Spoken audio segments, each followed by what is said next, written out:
Hello and welcome to the Jerroms Miller Tax Hour, a part of the Jerroms Miller Knowledge Hub, where we aim to bring together like-minded professionals and promote collaboration on all areas of tax.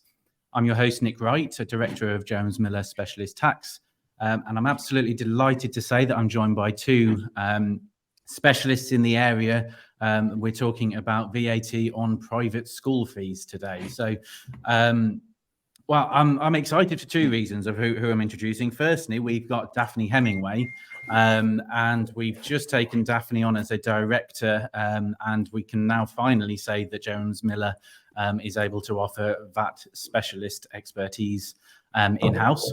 So welcome to the podcast and to Jerroms Miller, Daphne. Thank you. Thank you. So to give Daphne, to give a bit of background to everybody, who Daphne is. So she's been 17 years in Big Four accountancy firms. While she was at Deloitte and RSM, she worked in a dedicated VAT and charities team. She's continued to work in education sector, advising schools and academies. So she knows what she's talking about on this specific topic, which is exactly what we want to hear. Also, Dan, I'm sure most of you know who Dan is. I've been following Dan for a long time, and all of the excellent work Dan's been doing in terms of tax policy. I mean, I could read off all the accolades, but we haven't got the whole podcast to do. But the reason I approached Dan and asked him if he would be willing to join us on this one is Dan has put, I think, is it 3 articles now, Dan, as part of Tax Policy Associates. So we'll post some links to those for anybody interested in reading those. But Dan's been quite involved in this area specifically as well. So it's fantastic that Dan's joining us today. So the main thing I wanted to just start off with, so we're talking VAT on private school fees. This is, and Dan would definitely correct me if I'm wrong here, this is largely a Labour initiative. Institute of Fiscal Studies published some research back in July 23. So we're almost a year on from that research. But this is largely a Labour policy, and the reason it's becoming more and more topical, of course, is we now have an election round the corner on the 4th of July. So we're just over a month away from an election. Obviously, we've no idea what the results will be, but if we do get a Labour government, then this will certainly become a high priority, I think, from all the reading that I've done around the topic. So Daphne, I'll come to you first. Just a couple of things. Firstly, could you explain to us what the existing rules are for the education sector on VAT, and also what do you think the 3 main concerns are for private schools at the moment? Well, since I've started looking at this, because I've been doing this work constantly for at least a month now, and I'm finding new things all the time. So, for example, the whole education structure, state versus private, etc., is that state schools can recover their VAT, academies can recover their VAT, but private schools, although they don't have to charge VAT on their school fees, they can't recover VAT on their costs. So a lot of this discussion is also about that recovery. It's not just about putting an extra 20% on fees. So in terms of looking at an additional 20%, it's quite possible that private schools won't put that whole 20% on the fees. And there's several reasons for that. It's quite normal when we advise businesses registering for VAT that they can actually recover costs, not just current costs, but historic costs. So although there's bound to be concern about reducing pupil numbers, financial modelling, schools need to sort of have a look at what the future looks like right now. If you like, we've been working with 3 different schools, and the issues that have come up are really so different. Different schools have different contracts with parents, run different schemes, offer different services. So I would say that the biggest concern is obviously profitability. How are they going to find this additional money that's payable to HMRC? They have got the benefit of historic recovery, but one of the key things at the moment is that schools want to have an idea of what the finance is going to be looking like. So we're running some financial modelling now. For example, if they're going to build new structures, they might want to put all that on hold. If they're going to invest in something new, then they might need the money for the VAT. If they reduce, if they don't pass on the whole 20%, then obviously they've got to fund whatever the difference is. One of the big so yeah. So I was just going to ask you. I mean, I do loads of work in corporate tax. My work on VAT hasn't, well, I've done no VAT pretty much since I did my exams. So we're talking about being able to claim VAT back. So am I right that, so they can go back 10 years when we're talking about the capital goods scheme? So when we're talking about, for the most part, property, isn't it? When they've yes, so I think property. You know, from where we're coming at the moment, what schools should do now, there are lots of different timelines here. There's what schools should do absolutely now, and I mean in the next 4 weeks. That is key, because that will help, at least solidify some of the VAT concerns that people have. If this law comes into effect, it could well be that there are retrospective rules. And therefore, a lot of schools are asking about whether they should prepay fees now, whether parents should prepay fees now, because prior to the introduction of the rules, the VAT treatment currently is exempt. So if parents prepay fees now, or indeed grandparents, whoever prepay, then that VAT exemption should remain for these particular payments. I think that as soon as the election happens, and if Labour do get in, then they could well bring in anti-forestalling measures, which effectively means, and Dan will look at that in more detail, effectively means that the school can be then asked to account for VAT on everything, even if they've continued to use exempt. There'll be a time frame between when the law comes into effect, basically. So in order to be safe, we should do things now before it's general. So I think the biggest part of this conversation is going to be what can we do now, and I think actually reading Dan, your article, basically said the good, the bad, and the ugly, didn't you? In terms of very ugly.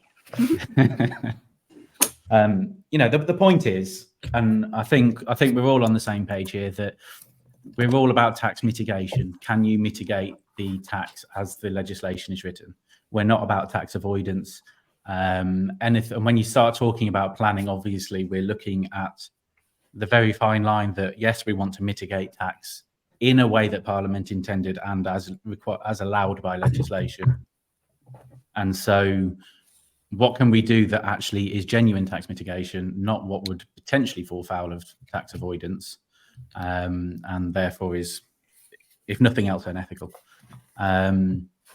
So we've been writing about that, because I started to get concerned when I was getting an increasing number of reports of schools offering prepayment schemes to parents.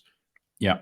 And I think they've been doing that without warning about the risks, and I believe without actually understanding the risks themselves. The risk being, it's true with any VAT planning for any business, but particularly I think for private schools, that if you do something and HMRC later challenge it, then they could take years to do that, particularly if they can claim that there wasn't full disclosure given.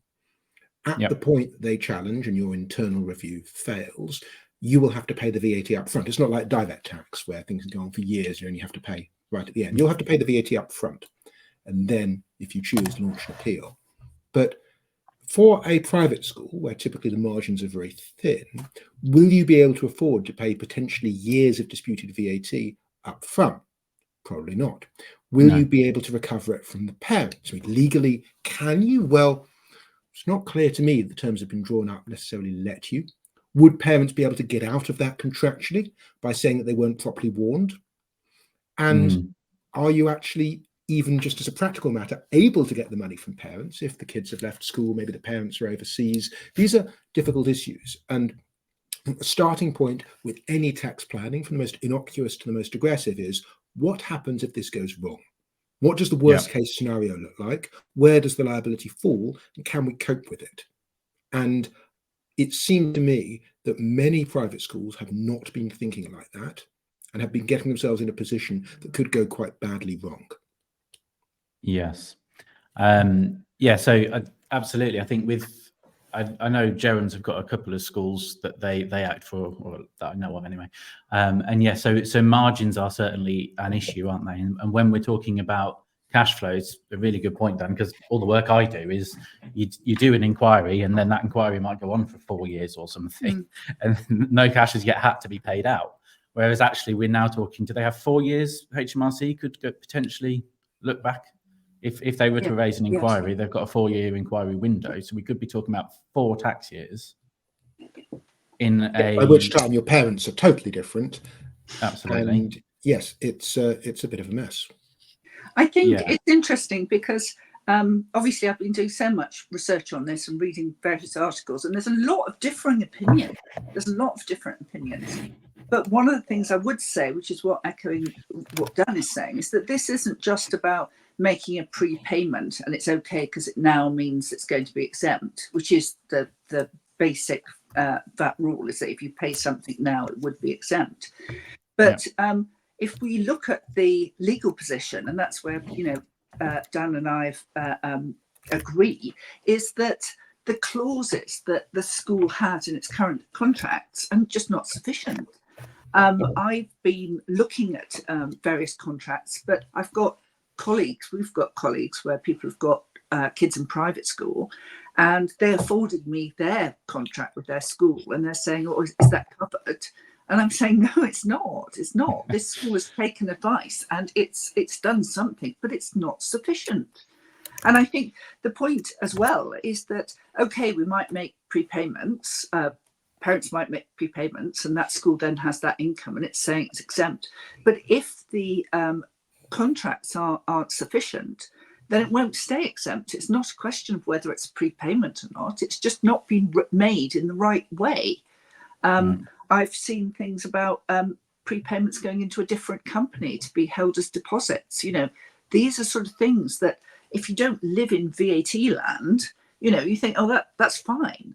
But there are so many cases about what prepayments are. And if the contracts don't protect the school, then the school is going to fail later on if there's a challenge. We've got to make this prepayment point really robust. Yeah, when we first started thinking about and hearing about prepayment, I assumed it was you could pay £10,000 for a year now, or you could pay £30,000 and that will cover 3 years. And therefore, the school is taking the risk of price rises. You're taking the risk that you decide to leave the school. It's a genuine prepayment, and that's it. School fees done, dusted. But none of the terms I've seen work like that. Most of the terms I've seen say that the school can charge additional amounts if fees go up. Most of them say that the parents can call for the money back at any time. Some of them allow the money to be applied to clubs, societies, miscellaneous payments. Some of them allow the amounts to be applied to additional children. You can choose which children it applies to. Many of them describe it as a deposit, and then an invoice is sent for termly fees, which is then satisfied from the deposit. So there's a lot of variation out there. Many of these schemes have been around for decades and were used, for example, if you had parents divorcing and you wanted a way to absolutely secure that, say, the mother was going to cover the rest of the schooling, you'd have her make a lump sum payment. So they were used for a very non-tax purpose.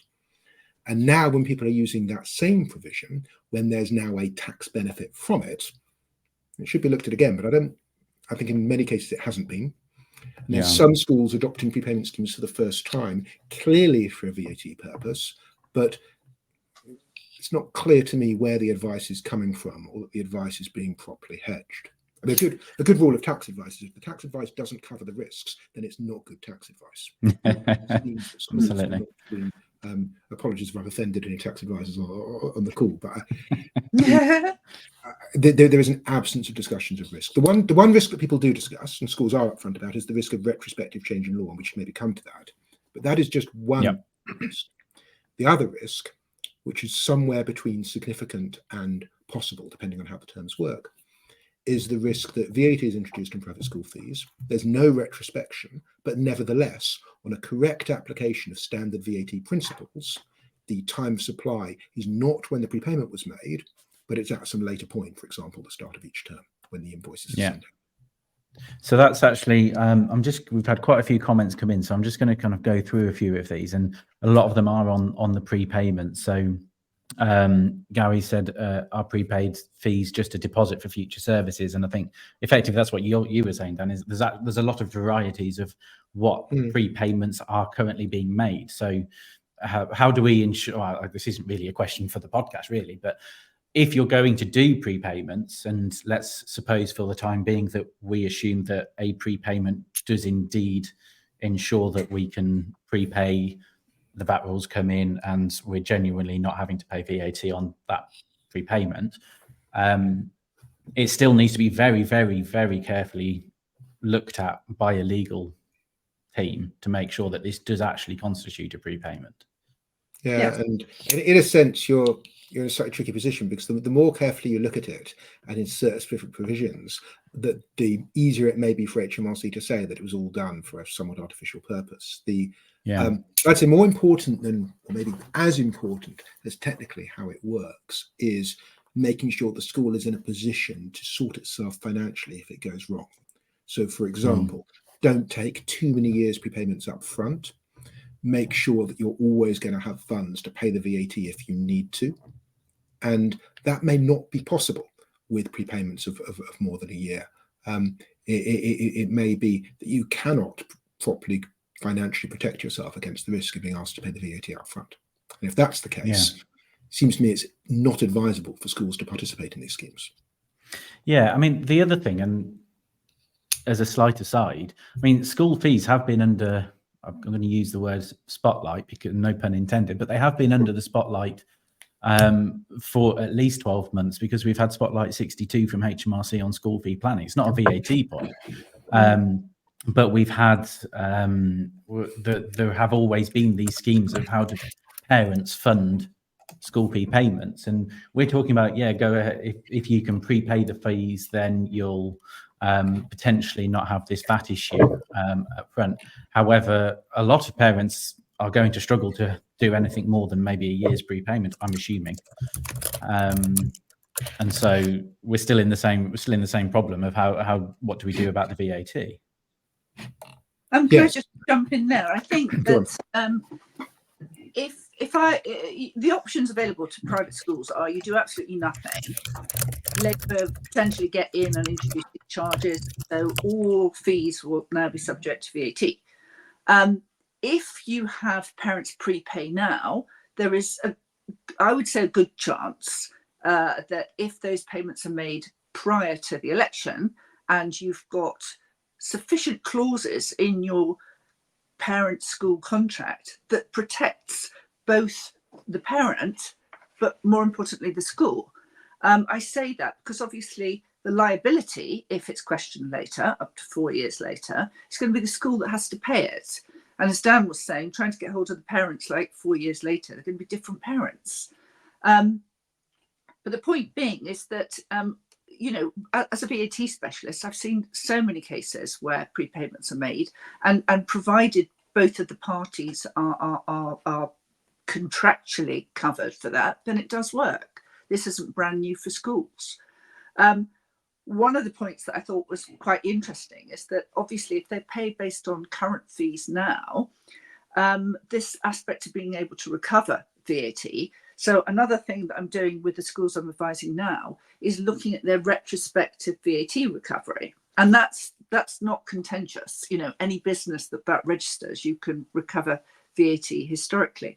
So we're number crunching these figures. As you say, if there are large property costs, development, refurbishment, that sort of thing, you can go back 10 years.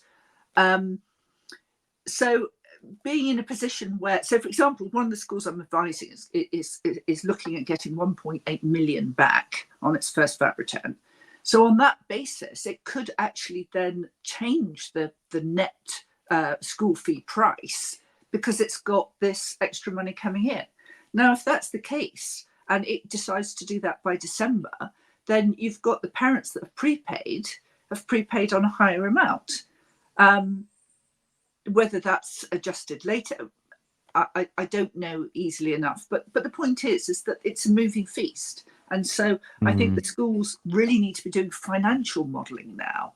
You know, if they do the prepayments, whatever their position are, they do have to have some idea about what's going to happen in with effect from the school term and what can be done in terms of recovery and being ready to do VAT compliance.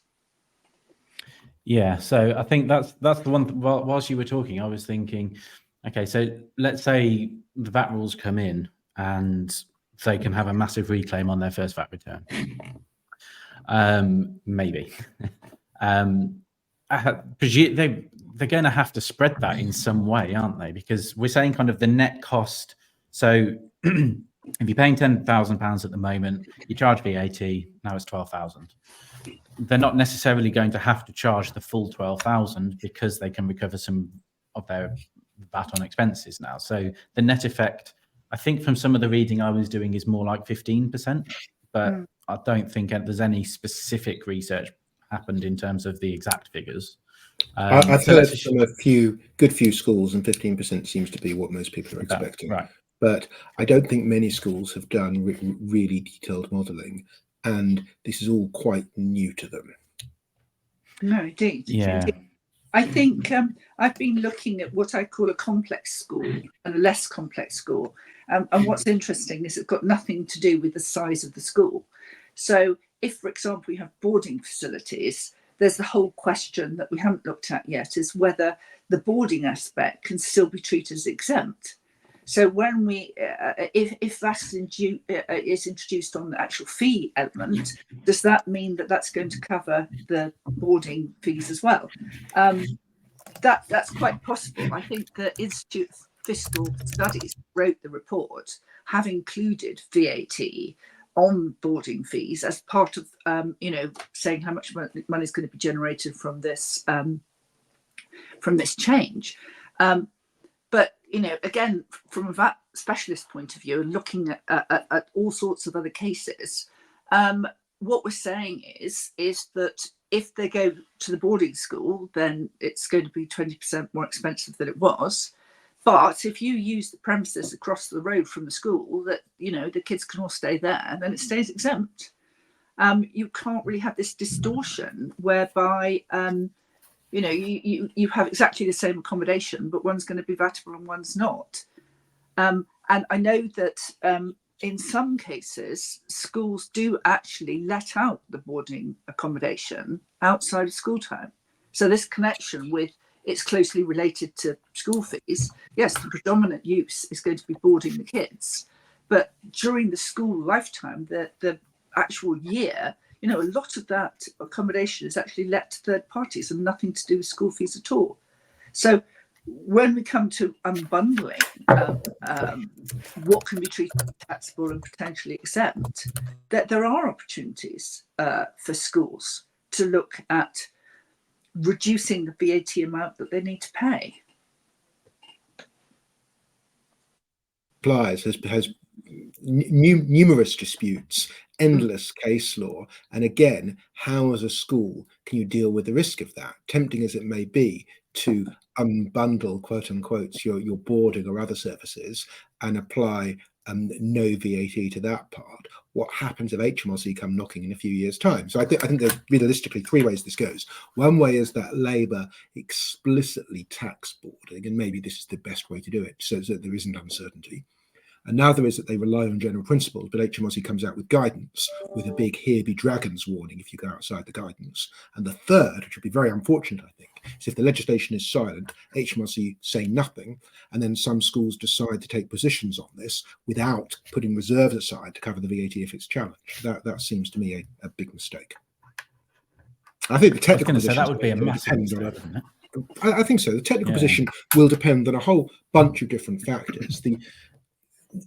The bundling point, single versus multiple suppliers, often comes down to whether we're talking about something that's been artificially split, which may or may not be the case depending on the facts, but also whether the suppliers are distinct and independent.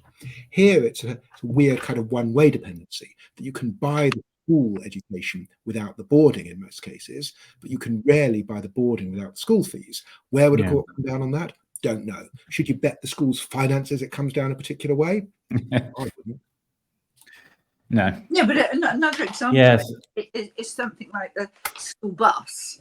So if you've got a bus that's picking up the pupils and bringing them in school, there's a separate payment for that. It's not part of the fees. If you were to get transport normally, it's all zero rated, so it wouldn't be subject to VAT anyway.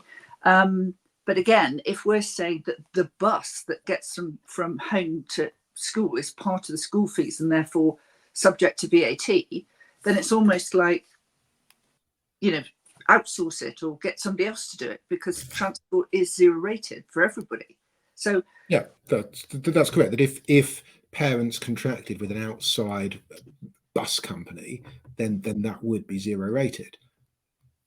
So what we're saying is potentially there's unbundling, which we're not quite sure necessarily is always going to be possible, perhaps, or achieve what we want it to achieve if HMRC were to attack it. And then there's something which is slightly different, because if you're saying the parents can contract directly with the coach company, that's not unbundling, is it? Because that was never in any kind of school fee bundle already, is it? Well, in some cases, schools run the buses themselves. In some cases, it's outsourced. But I think the Tax Policy Associate's position on this and everything is not really taking a technical position. It's more that we have a desire for there not to be a series of disputes around the country imperiling the financial position of schools. That seems not a good way to go. Yeah, I mean, and there's the other practical implication of, yes, we can have, if we were to say parents contract with a coach company, for instance, then it's not quite as easy than the school just arranges everything. We've now got potentially parents having to contract with lots of different suppliers, whereas before it's quite easy for them. One. I mean, I think the thing is it's really only since the election date was announced that suddenly this has thrown us all to the floor. So lots of people have had discussions for a long time. In terms of being a VAT advisor, we advise on not unbundling, but we look at suppliers, whether they're selling car insurance or various things, even educational establishments, whether they sell books that are zero rated, or indeed if some education is provided online. We've got schools that have got independent tutors. So you've got so many things that have just bread and butter VAT advice, which can then apply to schools. And it's just a big question as to what schools, individual schools, want to do about their VAT position. I think that if you do things before the election, it's certainly going to help things like prepayments, etc. With something like the unbundling, it's very difficult to say that the government will be able to attack that later, because a lot of the courts that we see on normal day-to-day stuff, it's all about the contractual terms.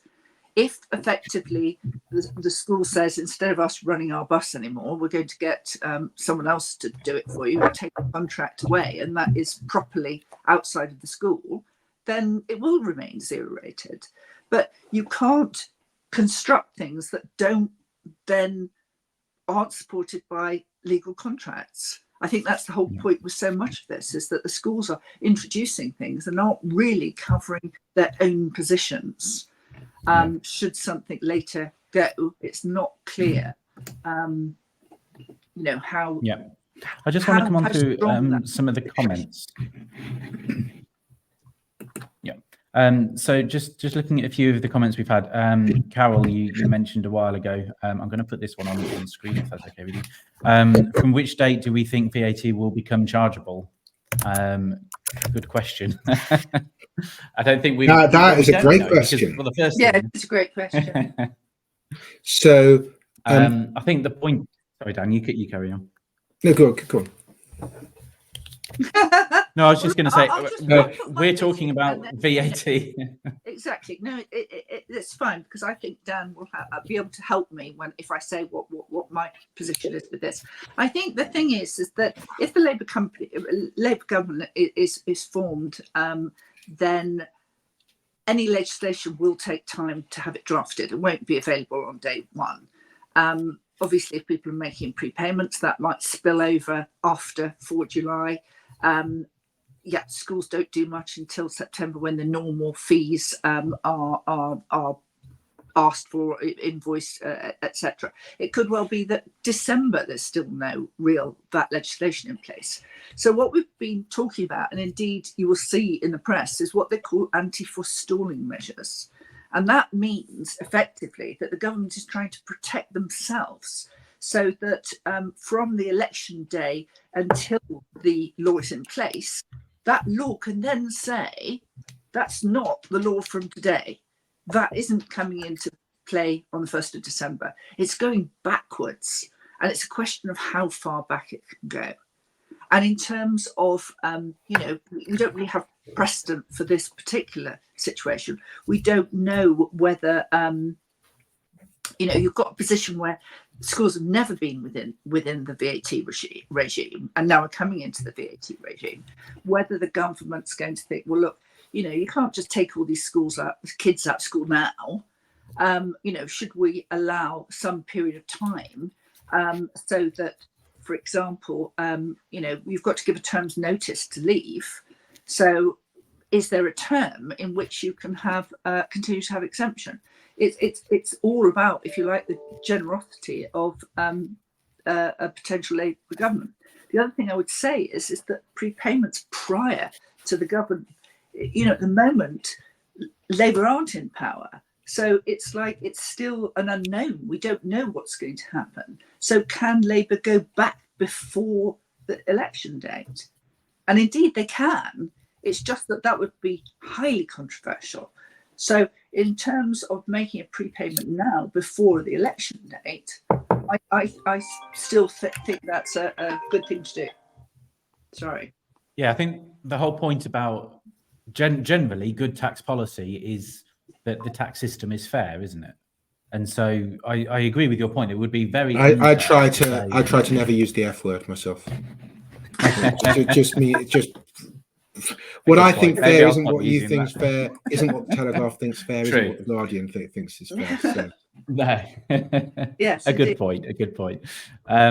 So I think the point is that there has to be. The last set of anti-forestalling that's kind of coming to my mind is when they brought in business asset disposal relief, which replaced entrepreneurs relief, and they had anti-forestalling rules which said from the date we made this announcement, these are XYZ rules. Yeah. So here's the minimum that I think will sense. happen. Here's the minimum I think will happen. There'll be an announcement quite soon after the election that Labour will be introducing VAT on private school fees from, I'm guessing, either April or from the following September. That announcement will not have details, but will say that there will be an anti-forestalling measure so that any prepayment which covers from that point going forward, any prepayment of the April or if it's September fees will be taxed in April or in September, not at the time the prepayment is made. I think that's the minimum. There would then be a consultation paper emerging with a proper announcement in September, consultation wrapping up by the end of the year, legislation appearing in the usual way in March or April. So on that timescale, you could just about get it enforced by April, or you could do it for the following September. That's clearly a political choice to make. As to whether there could be more retrospection than that, attacking prepayment schemes, it's something which I think if Labour intended to do, they should be saying that right now. Nothing would stop them from retrospectively attacking long-term prepayment. It would be unusual. Yeah. Whether it's fair depends on your politics. There would be no legal challenge, in my view, that could be made against it. Yeah, and I think that's the issue. I mean, that's the whole issue. So much of this is unknown. we don't even know the first point that Labour are going to come to power, and if they do, I mean, it seems from all the reading I've done, it seems that if they do come to power, then VAT on school fees is something we're going to see. But there's not, in theory, anything that says they will definitely bring it in, is there? I think it's pretty clear politically they will. Yeah. Also, I think for schools, you know, we're talking about margins being thin. There will be parents that can no longer afford these fees. There will be parents that withdraw their kids. There will be future parents that will not put their kids in private school. I think that is a given, and I think that any business that's trying to, you know, budget and forecast, you know, this is a difficult situation trying to work out, you know, how the VAT impact is going to be, just, you know, in the first year and beyond then. Isn't that what the IFS said about it's 3 to 7% or so that they think would be Yes, the children leaving school? The IFS is modelling that based upon historic reactions to price increases. Those price increases were not as dramatic as a one-off 15% increase, but the IFS is still likely within the right ballpark, I think. But we have seen other press saying it's a much larger figure. Yeah, that's been let's be straightforward. Those larger figures are bollocks. They're based upon a self-reporting survey sent out to parents. It bears as much statistical validity as a Ouija board. Are we talking about the 40% that the newspaper? They literally, it was literally the same as a Twitter poll, asking people to self-report, applying no statistical controls to it, applying no weighting to it. It's valueless. So the IFS could be wrong, but that 40% figure is just sure. But if we were looking at, I mean, obviously, in terms of schools, you've got the very big name schools that might not suffer at all, and then you've got schools around the country that are already struggling to fill all their places, and those schools may not survive this. You know, 15. That's true. I don't really want to get into the politics. No, of course. Of this. No, of course. I think the key thing is, you see, because we're accountants, so accountants and lawyers. I am not. I'm a lawyer, but okay. I was going to say you're just offending everybody now, Dan. No, exactly. Okay, so in terms of accountancy, you can imagine we just look at finances and numbers and do some spreadsheets, etc., etc. And I think as a VAT specialist, I am pulled into you know, endless cases where you know, the VAT rules don't really make any sense at all. I think you have to work in VAT land to understand how VAT works. The minute you try and apply common sense or anything else, you can make a big mistake. So I think it's more than just you know, the introduction of the 20%. There is so much scope for the schools to get the accounting wrong. You know, there's a lot that needs to be done for schools that they in terms of just getting their accounting right and understanding how VAT compliance works. That's hard on its own. I advise lots of charities, and if the school is a charitable charity, then there's going to be all sorts of aspects. It's not just going to be 20% on everything. There's still going to be bursaries. There's still going to be special education needs kids. There's going to be nursery kids. You know, there could be all sorts of donations, grants. You know, the actual accounting could be very difficult. You know, I never go. Yeah, actually, that brings me on to this. We have had a few comments about essentially. Let me put a couple on the screen here. We've got Neil. We're clear about what specific part of the services will be within the scope of the VAT. And there was another question which I also wanted to cover. So, sorry, can you repeat that question? Are we clear? Are we clear about what specific part of the service will be within the scope of VAT? I.e., he's also said, could the Bursa break down their invoices into, for example, printed materials, etc.? Well, absent special rules, you'll be in the standard single multiple supply question. And my expectation is that it's all one supply, unless they also offer books, stationery, whatever it is, to people who aren't at the school. Right. So this is coming back to our bundling point, isn't it? Yes, it is. If they're offering essentially a single supply with all of these things added in, boarding, printing materials, transport, and we have VAT on private school fees, then it's all VATable.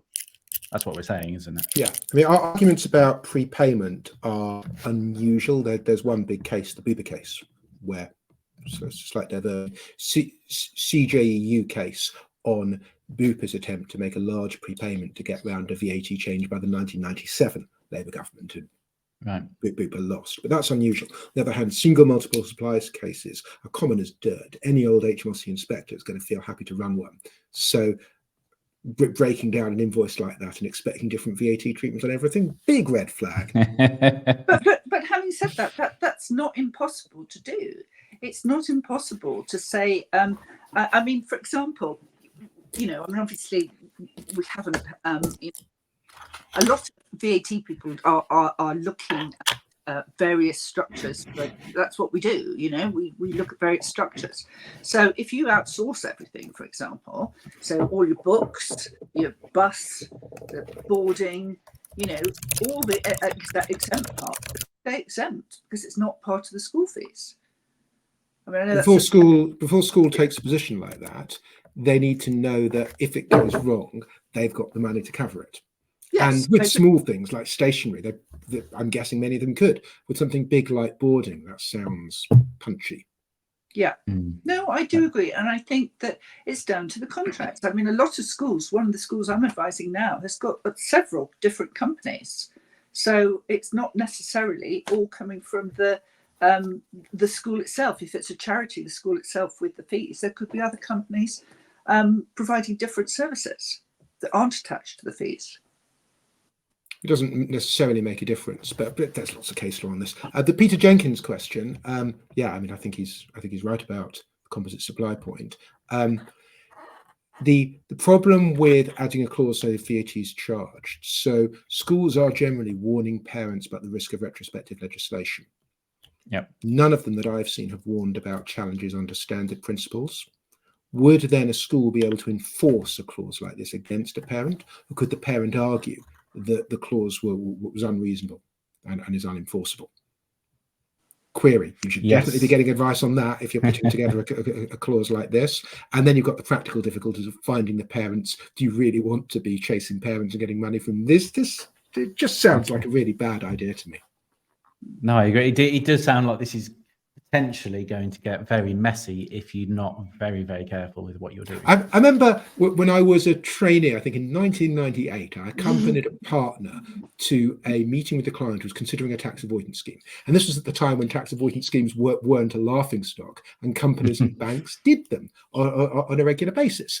And the client explained the scheme, and the partner said that, yeah, he thought on balance the scheme probably worked. And then he sort of put his glasses down like this and took a very serious voice and said that if you did this, you had to realise that it had consequences, that HMRC would see it as an avoidance scheme, that your relationship with them would change, and that this could take an awful lot of management time and legal fees for you to resolve. And even if you won, it could be very unpleasant and distracting. And if you lost, it could be worse than that. So it wasn't just about the legal technicalities, it was about everything else. And the client then didn't do the scheme.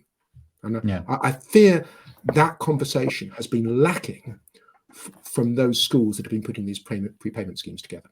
Yeah. But I think that's even worse for those that are using ancient prepayment schemes for a different purpose that they were never designed for. Yeah. I think my biggest thing, as you've just said, actually, is we're not just necessarily talking about the VAT, which is going to be a huge cost.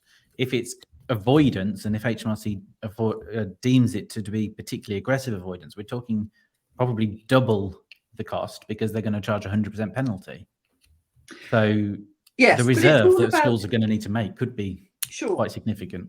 But unless they take really good advice from Daphne, and it's all fine. But, no, but I think this is the point. I think the thing is that some of these ideas are not even planning schemes. Okay, it's something they could have done already. If you've got boarding schools that are actually letting out that boarding already, or for example, I know a number of schools where they are already VAT registered because they make their sporting facilities available to third-party people. So on some of those sporting activities, depending on whether you book ahead or whatever, you have VAT already on that kind of income coming into schools. Now, for example, if you let out your fancy AstroTurf, football or indeed any kind of sport, if you let that out, that should still remain exempt because it's not part of any fees. So that this isn't avoidance, this isn't planning, this is something that already happens. I think what we're saying is that if something is specific to getting a VAT benefit, it would have to be pretty aggressive to get big penalties. I think there is planning that can be done. The word planning is just a bad word. There is the provision of services to customers that can be considered independently on a school by school basis that will be fine, and that isn't chargeable. Yeah. No, I think this comes back to sort of the way Dan phrased it in one of his articles, The Good, the Bad and the Ugly. There is some genuine planning that can be done. I think what's obvious from sort of the preparation I did for this podcast is that there is not going to be a one size fits all solution for people. No. Every school is going to have different contracts and different needs. I mean, there's been other comments that talking about the fact that we wouldn't be fair charging VAT on special needs schools and things like that. So, every school is going to be different. Some schools will have some special needs kids, some schools will be specifically special needs. So, it's going to be a bespoke piece of advice that everybody's going to need to get. And I think that's very clear. But even in that respect, I mean, I look at it very much from a school to school, in terms of where Dan and I are coming from. I'm looking at very much about the accounting school for school and what that school is providing, rather than a sort of blanket, this is what happens. But interestingly, on the special needs point, I have actually had a school ask me about this. What is interesting is that the local authority will often pay. And interestingly, local authorities can recover VAT. So it wouldn't make a difference for them. It's not likely to change to VATable, but the point is there would be no cost. Yeah. Because the state sector is able to recover VAT, whereas the private sector isn't. Yeah. So sorry, there's just a couple more comments in there as well. So Sally, will a Labour government legally be able to impose VAT on certain sectors of education? Sure. I mean, it could apply only to red-headed children if it wanted to. It's not. It's not legally I think I'm not saying Sally's guilty of this, but I've heard quite a lot of denial from some people in the private schools world. People saying, oh, Labour, it's just politics. They're not really going to do it, or they'll phase it in, or they'll have consultations to change their mind. No, they're definitely happening. Another kind of denial is, oh, this is actually very technically complicated. How do you define it? This is all very difficult. It's not difficult at all. Even if it is complicated, it's possible. That's the point. Yeah. So if they want to do it, they'll do it, and they'll, I just need a solicitor to draft the legislation. So, no, I think that's the issue. So, right, we've talked probably about already been done. Probably in their preparations for the new government, there are policy people at the Treasury and HMRC who've already put something together. I'm guessing. Interesting. I mean, so yeah, and again, that kind of when we're talking about when will all this come in, if this is, and this clearly has been planned for quite a long time. All they really needed was an election, and obviously to win the election. But as soon as they do that, then in theory, if they've already half drafted the legislation, then this could be quite quick, especially if we have an emergency budget, I would imagine. But there is a lot of, on day-to-day VAT matters. I mean, for example, all I do is VAT. That's all I've done in my career. If you have tax people, they have to be spread across various different taxes, because you couldn't actually have a career just in VAT, in another tax.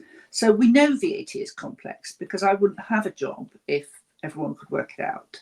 So for themselves, it just wouldn't.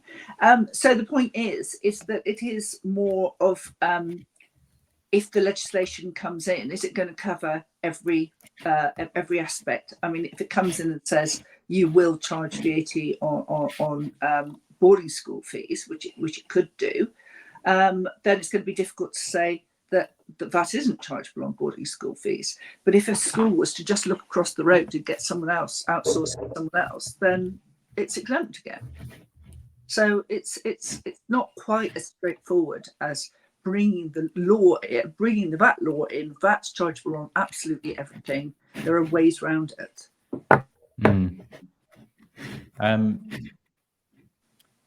So just another comment. If a school offered care to outsiders as well as pupils, i.e. an open after school club, could that work? Not to avoid, but as a way to alter the structure. That is what I'm talking about. That's exactly what I'm talking about. I'm saying that there are practical things on a school by school basis. Some schools will already either make their sporting facilities available outside, their boarding facilities available outside. We're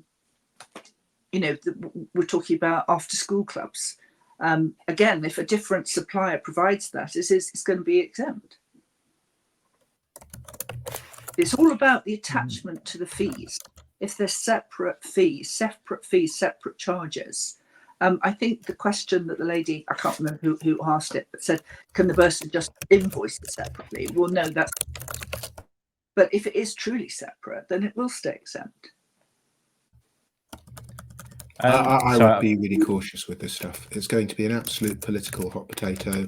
If there's an example of a school saving a lot of VAT by doing this kind of thing and it gets picked up in the press, there'll be a lot of pressure on HMRC to pick it up. And as I've said, the danger for a school is getting involved in a VAT dispute, having to pay a large amount up front and not being able to recover it from the parents. So I really can't emphasize enough how cautious I would be. No, I agree. I mean, this is definitely, obviously, it's hugely in the press. We need to be, if anybody does anything, they need to be very careful about what they do and aware of the risks. I mean, I don't know, and I don't do any VAT. We've within the direct tax regime, we've got DOTAS. So, and Daphne, I know what you're suggesting in terms of the work that we do is entirely bespoke, and we'll review a school's VAT position for them, which is obviously entirely not even at that point planning, is it? It's just this is going to be what your exposure is. But if I'm almost certain there will be firms out there who kind of try and sell a package of, if you do this, kind of like what some of the property planners were doing. If you do this, then this will avoid the VAT for you, and therefore, and I think that those are the people who will be very careful. And that's where I do agree with Dan. Is that if something is an actual planning scheme, rather than just adjusting contracts, then that is going to be weaker to rely on a planning scheme, something that's specifically put in place with all sorts of parties and transactions and companies trying to literally separate out what is a single supply. So normally, in terms of looking at a single supply, what you've got is school fees, but obviously you can opt to use the boarding facilities, you can opt to use the school bus, you can opt whether to have your lunch or not, or get a school uniform, which is zero rated. I think that when we see the legislation, if the legislation comes about, it will be much easier to look at areas which are, that are less clear, or the arguments are less weak. I think that if you're putting together actually a whole fancy plan to restructure things to try and get VAT savings, one such thing, if you've got overseas pupils, trying to structure it that they're coming to the UK for a holiday, and then you don't have to charge VAT on it. So yes, that's the sort of stuff that really is going to be very controversial. Tom, I think you commented whilst I was talking about the DOTAS. There is a VAT DOTAS. There is, although it's not called DOTAS, is it? Isn't it something like DOTA VAT or Das Voigt? Yeah. There's a. I mean, I think probably Das Voigt doesn't apply to anything you do now, because after all, anything you do now is not avoiding tax. You're avoiding a future imposition of tax. Sidebar, there's an interesting technical question whether HMRC could use the Halifax principle on something you use now. Imagine you do something now and it's super clear you're doing it solely to avoid a future expected VAT charge. Is there room for the Halifax principle to apply? Don't know. I don't believe it has been applied in a case like this, but having spoken to a variety of experts, we don't think it's entirely implausible. But I do think that means das Voigt can't apply to anything that happens now, but of course it could apply on a continuing basis to anything after the change in law. Right. Okay. There's been a few comments, and I think slightly tongue-in-cheek some of these. What about the VAT treatment for a child being paid by an entity in the Channel Islands? Oh, we've seen so many of these. What if my company employs it? What if the school offshores it? The parents offshore themselves? What if the parents are in Australia? What if the parents are in Vanuatu? Makes no difference. It's where the school is that matters. If the school gets up and moves, and it's rumoured in the 1970s that Eton considered moving to Ireland to escape something the Labour government was going to do. I can't recall what it was. And now that would work. Anything to moving the school doesn't help. Now, forgive me if this is a really stupid question. What about those that are just online schools, universities, those types of things? I mean, presumably they will be subject to VAT when these new rules come in. Well, but what if their place of supply they do move? We don't know that. I mean, at the moment, this is the whole point, that the whole regime of education is very different. You've got state schools, you've got academies, you've got private schools, then you've got universities, you've got further education colleges, and you've got online education. Already that is subject to so many different VAT rules already. So I think that at the moment, I think the main point is looking at private independent school fees, because that's very much Labour's policies, as opposed to a blanket application of that to various educational services. I don't think it will extend, excuse me, sorry. I don't think it will extend beyond private schools. And I think that very few private schools have online education. Yeah. Okay. I believe there's a definition of school in the Education Act, which wouldn't include tutoring, whether in presence or virtual. We do just have time, I think, there's a couple more comments coming in as we speak and drawing towards a close. Will they be able to differentiate between independent schools and independent universities, etc.? I think that kind of, does that come back to what you were saying, Dan? Pretty much it'd be what the definition is, as stated, really, isn't it? There's existing statutory concepts of schools and universities. This shouldn't be particularly troublesome.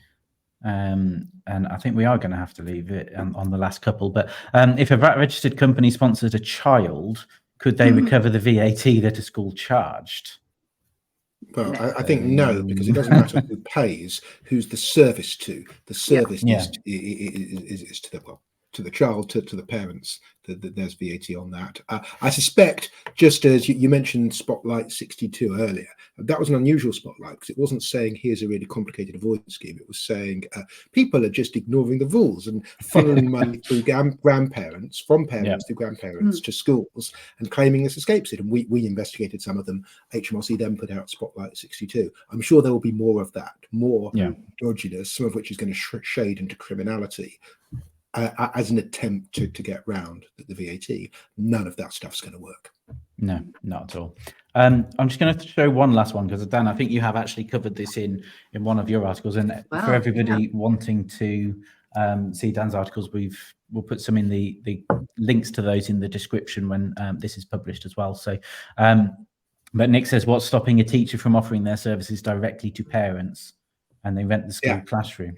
This is the headmaster of Eton saying, hey guys, I've got a brilliant idea. Eton is over. Sorry, we're going. But you, the parents, can contract with individual teachers. These teachers are going to be able to rent the school buildings.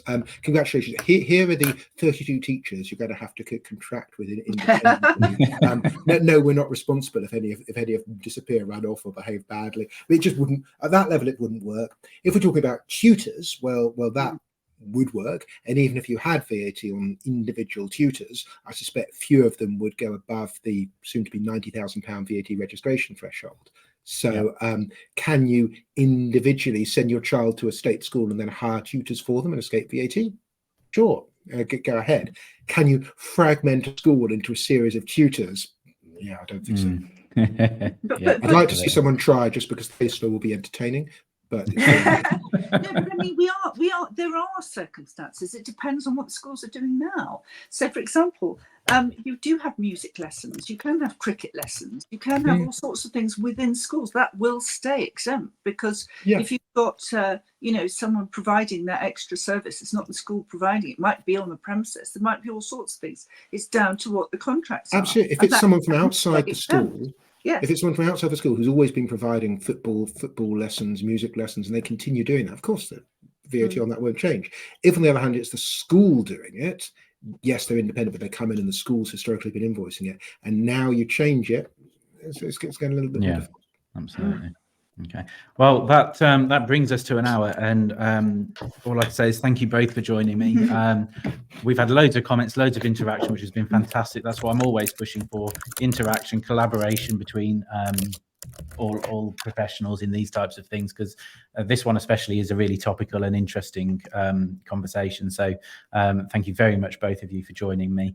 There will be this recording will be available on both YouTube and Spotify for anybody wishing to listen back, or anybody who's missed it. Feel free to like, subscribe, do all of that jazz, and hopefully we'll catch you on the next one, which will be employee ownership trusts in a couple of weeks' time. Thanks very much, everybody. Thank you.